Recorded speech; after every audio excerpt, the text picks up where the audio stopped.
আমি খুব উদ্বিগ্ন হৈ আছিলোঁ।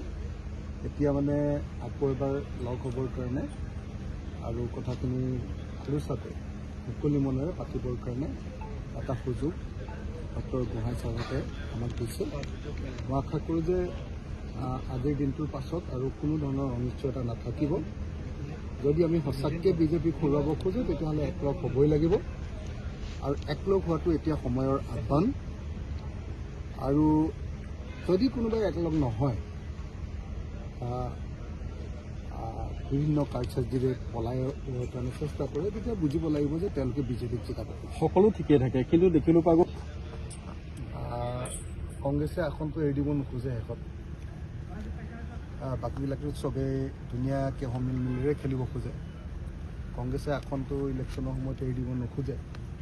গতিকে এই প্ৰশ্নটোৰ উত্তৰ অকল কংগ্ৰেছে দিব পাৰিব, বাকীবিলাকে কোনেও দিব নোৱাৰে প্ৰশ্নটোৰ উত্তৰ। আমিতো চবেই বিচাৰোঁ যে একলগ হৈ সন্মান সহকাৰে আৰু এখন কমন মিনিমাম প্ৰগ্ৰেম লৈ আমি আগবাঢ়ি যাব লাগে। দুটা বস্তু, ইলেকশ্যনৰ পাছত যাতে আমি অসমৰ মান সন্মান ৰক্ষা কৰিব পাৰোঁ, দিল্লীয়ে যাতে আমাক কোনো জাপি দিব নোৱাৰে চৰকাৰ যদি আমাৰ হয়। তাৰ কাৰণে এখন কমন মিনিমাম প্ৰগ্ৰেম লাগে আৰু সকলোকে সন্মানজনকভাৱে আসনৰ ভাগ বতৰা দিব। ৰাইজৰ দলৰ স্থিতি কেনেকুৱা হ'ব আসনৰ ক্ষেত্ৰত? আপুনি বাই ইলেকশ্যনত এটা এক্সপিৰিয়েঞ্চ হৈছে আপোনাৰ, আগতে গোটেইখিনি বস্তু কথাবোৰ পাতি ল'ব লাগিব, আসনৰ ক্ষেত্ৰতে হওক বা আন ক্ষেত্ৰতে হওক। চিয়'ৰ হয়, সেইটো সঁচা কথা যে কালি ভালো লাগিছে বাৰু এটা যে আজি নে কালি দেখিলোঁ ফটককৈ যে ভূপেন বৰা ডাঙৰীয়াই কৈছে যে এইবাৰ 6 মাহৰ আগতে কেণ্ডিডেট ফিক্স হ'ব। আমিতো কৈ আছোঁ যে কোন দলে ক'ত খেলিব সেইটোতো মাৰ্চ মাহৰ ভিতৰতে হ'লে বেছি ভাল। সেইটো আকৌ আপোনালোকে চৰ্ত বুলি উলিয়াই দি আকৌ কাজিয়া লগাব খোজে আমাৰ মাজত। আপোনালোকোতো কম নহয় ন, তো গতিকে আপোনালোকে আকৌ চৰ্ত বুলি কৈ দিয়ে। আমি ভালকৈ যেতিয়া কওঁ কথাটো যে এনেকৈ কৰিলে আমাৰ ভাল হ'ব, তেতিয়া আমি বিজেপিক হৰুৱাবলৈ বেছি ভাল হ'ব। আপোনালোকে কয় যে এই অখিল গগৈয়ে চৰ্ত দিলে। চৰ্ত নহয় বিজেপিক যদি সঁচাকৈ হৰুৱাব লাগে, আপোনালোকৰ কাৰণেও লাগে ন। আপোনালোকৰ স্বাধীনতা কম হৈছে ন আগতকৈ। আপোনালোকৰ কিমান কষ্টত আছে, আপোনালোকৰ মালিকো কষ্টত আছে, আপোনালোকো কষ্টত আছে, আমিও কষ্টত আছোঁ, খেতিয়কো কষ্টত আছে। বিজেপি অহাৰ পাছত চব বনোৱাবিলাকো কষ্টত আছে, ব্যৱসায়ীবিলাকো কষ্টত আছে। সাংঘাতিক ধৰণৰ অৱস্থা বেয়া চবৰে। অসমত অনবৰতে আৰু হিন্দু মুছলমান কিমান শুনি থাকিব।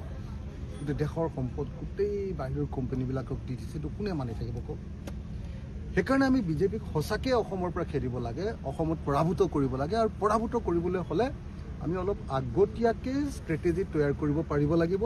আৰু আগতীয়াকৈ ষ্ট্ৰেটেজি তৈয়াৰ কৰিবলৈ হ'লে আগতীয়াকৈ কথাবিলাক পাতি লৈ ঠিক ঠাক কৰিব লাগিব। সেই কথাটো যেতিয়া মই মনৰ ভাৱটো ব্যক্ত কৰোঁ, আপোনালোকে একদম হাল্লা লগাই দিয়ে, এইবাৰ অখিল গগৈয়ে নতুন চৰ্ত দিলে, এনেকৈ বুলি চিঞৰ বাখৰ লগাই দিয়ে আৰু তাৰপিছত আৰু আমাৰ ভিতৰতে আকৌ কাজিয়া এটা হয়। এইবাৰ আপোনালোকে চৰ্ত বুলি নক'ব দেই। আপোনালোকে কোৱাৰ কাৰণে কৈছোঁ যে আমি মাৰ্চ মাহৰ ভিতৰত যদি সঁচাকৈ কোনে ক'ত খেলিব, কোনটো দলে ক'ত খেলিব, সেই কথাটো যদি ঠিক কৰি ল'ব পাৰোঁ আৰু আমাৰ সেই কথাটো যদি ঠিক কৰি ল'ব পাৰোঁ আৰু কমন মিনিমাম প্ৰগ্ৰেমখন বাৰু হৈ থাকিব, আমি কথা বতৰা পাতি ল'ম। আমাৰ মাজত বুজাবুজি আছে, বেছিভাগ ইছ্যুতে আমাৰ অমিল আছে, সেইটো হৈ যাব। খালি আসনক লৈহে অকণমান সংঘাতটো লাগে। ইলেকশ্যনৰ সময়ত কংগ্ৰেছৰ সেইটোৱে অকণমান আকৌ লোৱা ভাৱটো বেছি হৈ যায়, অকলকে লাগি যায়।